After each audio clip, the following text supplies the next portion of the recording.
தமிழ் மாதங்கள் 12 மாதந்தோறும் பௌர்ணமி வந்தாலும் தை பௌர்ணமி தினம் தனி சிறப்பு வாய்ந்ததாக கருதப்படுகிறது.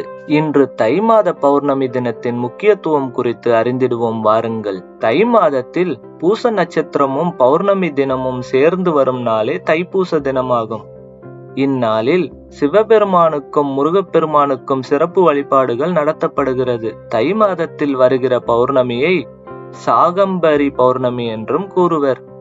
அறிவியல் ரீதியாக சூரியனிடமிருந்து ஒளியை பெற்று பிரதிபலிக்கிற சந்திரனின் ஒளி பெறும் பகுதி முழுவதுமாக பூமிக்கு தெரியும் நாளே பௌர்ணமி ஆகும். இந்நாளில் சந்திரனிலிருந்து வெளிவரும் காந்த ஈர்ப்பு விசையானது பூமியின் மேல் பகுதியில் தாக்கத்தை ஏற்படுத்துகிறது.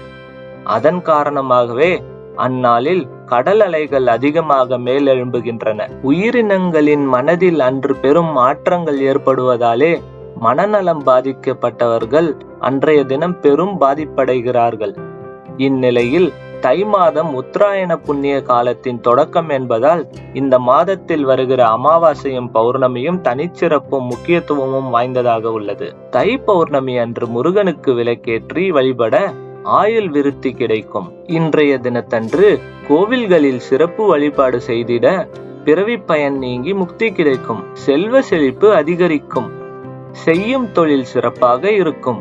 இந்நாளில் சத்யநாராயண பூஜையும் உக்கிர தெய்வங்கள் வழிபாடும் வாழ்வில் மேன்மையை கொடுக்கும்.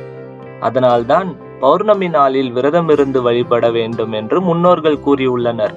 அவ்வாறு வழிபடுவதன் மூலமாக குலதெய்வத்தின் அருள் கிடைப்பதுடன் குழந்தைகள் கல்வியில் சிறப்படைவார்கள். மேலும் பௌர்ணமி அன்று கிரிவலம் சுற்றி வருவதால் மனதிற்கு அமைதியும் உடலுக்கு ஆரோக்கியமும் கிடைக்கும்.